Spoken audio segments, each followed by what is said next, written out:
I've established that I'm a Pixel guy. But that doesn't mean there aren't other phones out there that I am very interested in. My daily driver might be the Pixel 10 Pro, but there were plenty of phones launched in 2025 that came close to tempting me away from Pixels. Given that it's the end of the year, I thought I'd tell you about 4 phones that really impressed me in 2025, why they impressed me, and why they ultimately couldn't sway me from the Pixel. First up is the Galaxy S25 Ultra. Now, I criticized this phone quite a bit when it launched because it wasn't really much of an upgrade over the Galaxy S24 Ultra, which itself wasn't much of an upgrade over the Galaxy S23 Ultra, and, well, you get the picture. However, taking it on its own, the phone is still terrific and easily one of the best of 2025. The phone's biggest strengths are its processor, cameras, and display. The processor is the Snapdragon 8 Elite for Galaxy, which cuts through pretty much every task like scissors cut through paper. Seriously, whether you're shooting 8K video natively, playing the most demanding mobile games, or even emulating console or PC games on your phone, this beast can do it all while barely breaking a sweat. The cameras are also great, headlined by the star of the show, the 200 megapixel primary sensor. There's still quite a bit of shutter lag to deal with, which is unfortunate, but if you can look past that, the photos you can get from this phone are pretty incredible. Personally, I'm not the biggest fan of Samsung's color science, as I feel like it pushes the colors so much that the photos look unrealistic. But that's just my personal preference. The bottom line with the cameras is that the Galaxy S25 Ultra is easily one of the best Android phones for photos and videos. And then there's the beautiful display. It's big, it's bright, its colors are lovely, and the anti-glare features provided by Corning's Gorilla Glass Armor 2 make the glass second to none. This display is probably the thing I am most envious of when compared to my Pixel 10 Pro, or any Pixel for that matter. So what's keeping me away from the Galaxy S25 Ultra? The most significant barrier is just how massive it is. I mean, just look at the size difference here when compared to the Pixel 10 Pro. Ever since the launch of the Pixel 9 Pro, I've been done with massive phones. I know there are a lot of people out there who don't agree with me, and that's fine, but phones this massive just aren't going to work for me ever again. I need to be able to get my thumb to the other side of the display easily when using the phone one-handed. If I can't do that, it's an automatic no-go. Also, I'm not the hugest fan of One UI. I love that it has so much to offer as far as features, but the overall aesthetic of it just doesn't vibe with me. Given that the new One UI 8.5 update makes it look even more like iOS, isn't helping matters either. That kind of touches on the core reason why I'm avoiding Samsung at the moment. It feels directionless. There's no excitement to it anymore.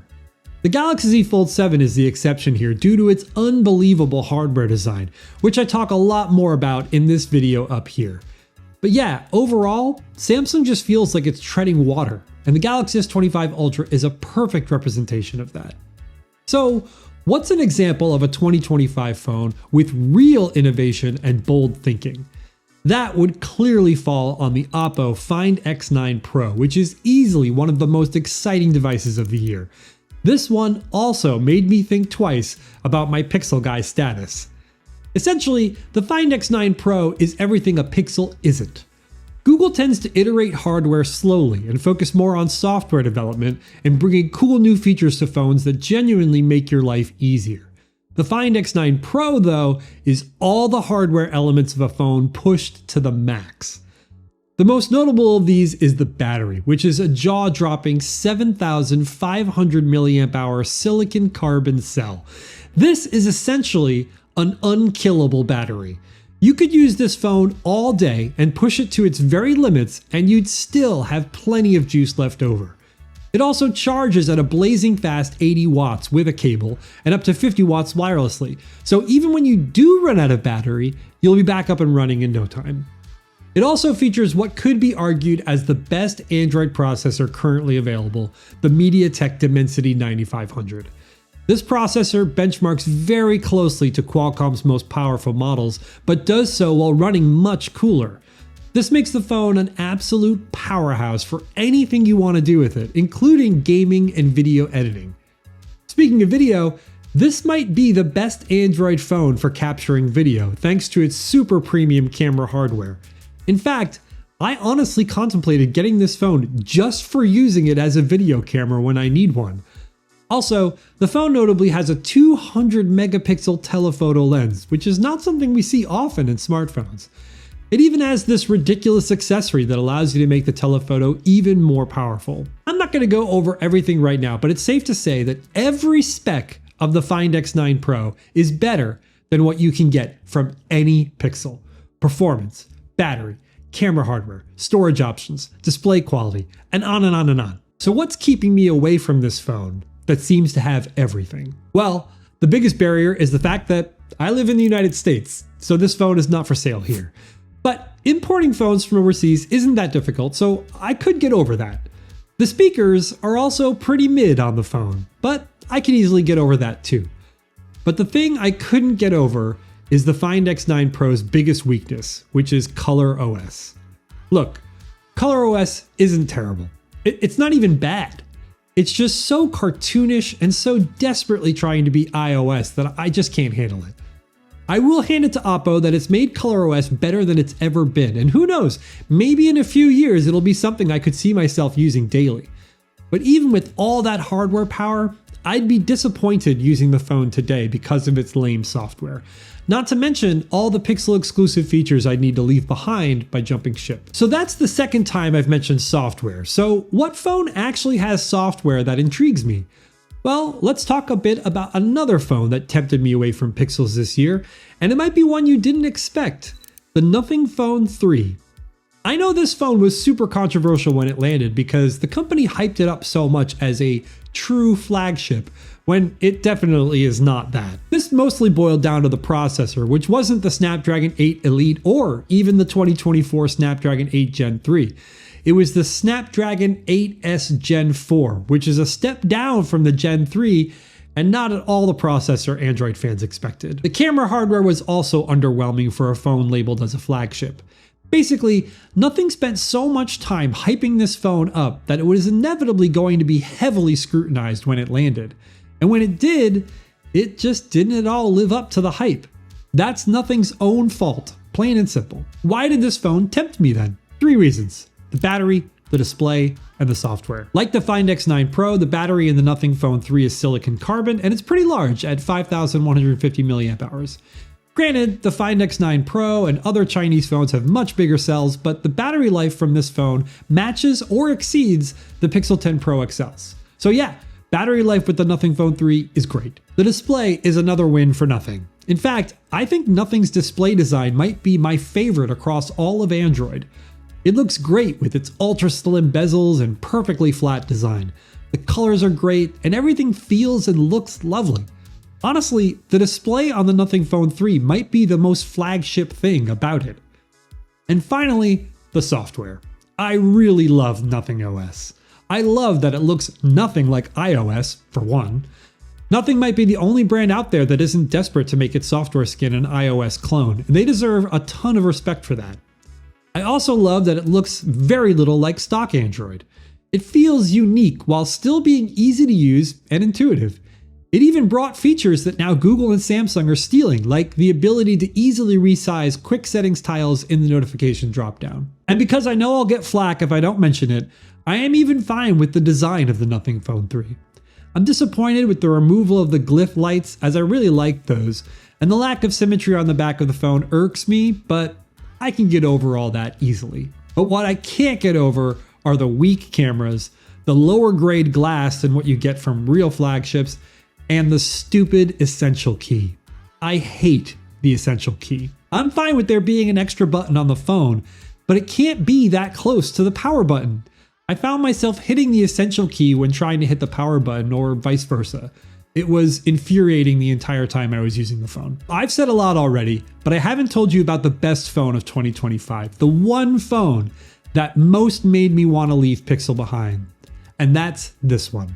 the OnePlus 13. I'm being honest when I say that this is the best phone of 2025. It's not the best phone for me personally, which I'll get to, but there hasn't been another phone this year that's offered the full package that the OnePlus 13 offers. When I say full package, I mean everything.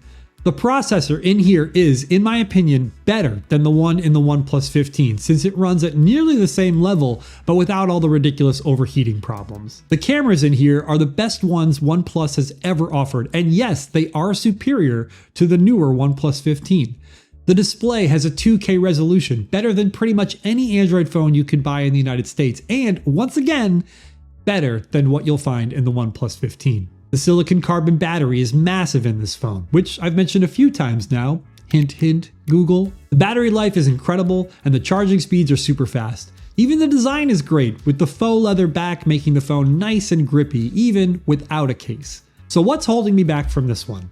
Well, it's a lot of the things I've already talked about. The phone is very big, too large for my tastes. The software is good, but not as good as what you get with a Pixel. The camera hardware is great, but OnePlus's camera software isn't as good as Google's, although I will admit that they are quite close nowadays. Honestly, it really just comes down to my personal preference for what I want my phone to be. What I want looks, feels, and works more like a Pixel.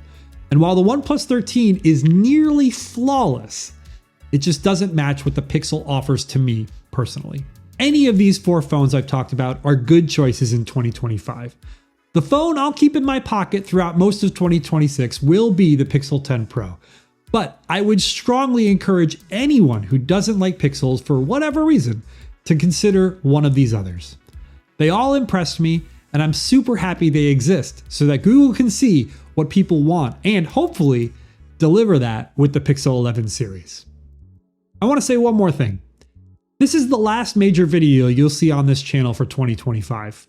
We launched this channel in late July this year, and since then, we've gotten over 20,000 subscribers, thousands of comments, and over 100 people have joined my Discord server to chat with me and other tech fans. In fact, the idea for this video came from one of those people on my Discord. So, shout out to Adrian for that one.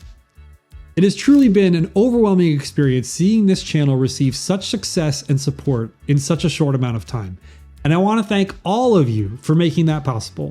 Hello everyone. As you all know, I'm the resident video editor here for this channel, and I just wanted to quickly chime in and also say thank you to all of you guys for all the support, the likes, the comments, the views, of course, and just thank you so much for continuing to support this channel.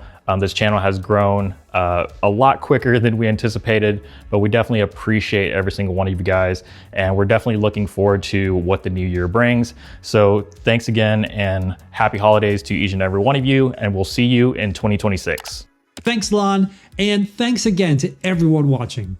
Before you go, I want to point out my personal favorite video we made this year, which is all about how Samsung users and Pixel users need to be better friends. Give that a watch, and don't forget to like and subscribe before you go. I'll see you all down in the comments.